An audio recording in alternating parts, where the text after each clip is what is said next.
Yes, it will, but you have to decide, do you want to compete with China by doing things that will do a lot of harm to your society? And you probably don't. I guess they would say that it's not just China, it's Denmark and Australia and Canada and the Yeah, UK they're not so worried about. and Germany. But if they kneecap themselves with regulation, if they slowed themselves down, then the founders, the entrepreneurs, the investors are going to go I think invest. calling it kneecapping is sort of taking a particular point of view. It's taking the point of view that regulations are sort of very harmful. What you need to do is just constrain the big companies so that in order to make profit, they have to do things that are socially useful. Like Google search is a great example. That didn't need regulation because it just made information available to people. It was great. But then if you take YouTube, which starts showing you adverts and showing you more and more extreme things, that needs regulation. But we don't have the people to regulate it, as we've identified. I think people know pretty well that particular problem of showing you more and more extreme things. That's a well-known problem that the politicians understand. They just need to get on and regulate it. So that was the next point, which was that the algorithms are going to drive us further into our echo chambers. Right.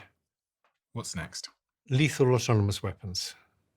Lethal autonomous weapons. That means things that can kill you and make their own decision about whether to kill you. Which is the great dream, I guess, of the military-industrial complex, of being able to create such weapons. So the worst thing about them is big, powerful countries always have the ability to invade smaller, poorer countries. They're just more powerful. Mm-hmm. But if you do that using actual soldiers, you get bodies coming back in bags, and the relatives of the soldiers who were killed don't like it. So you get something like Vietnam. Mm-hmm. In the end, there's a lot of protest at home.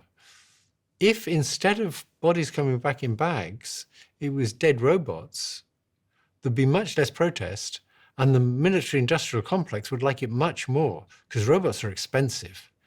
And suppose you had something that could get killed and was expensive to replace. That would be just great. Big countries can invade small countries much more easily because they don't have their soldiers being killed.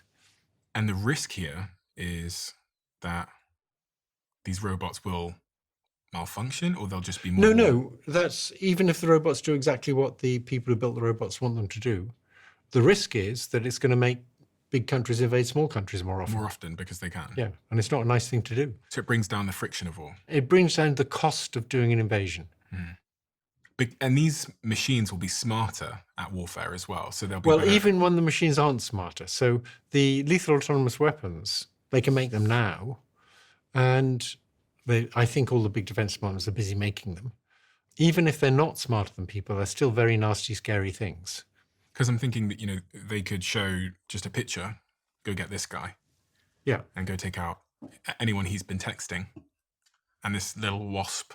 So 2 days ago, I was visiting a friend of mine in Sussex who had a drone that cost less than £200. And the drone went up. It took a good look at me, and then it could follow me through the woods. Mm. And it was very spooky having this drone. It was about 2 meters behind me. It was looking at me. And if I moved over there, it could just track me for £200. But it was already quite spooky. Yeah, and I imagine there's, as you say, a race going on as we speak to who can build the most complex autonomous weapons. There is a risk, I often hear, that some of these things will combine and the cyber attack will release weapons. Sure.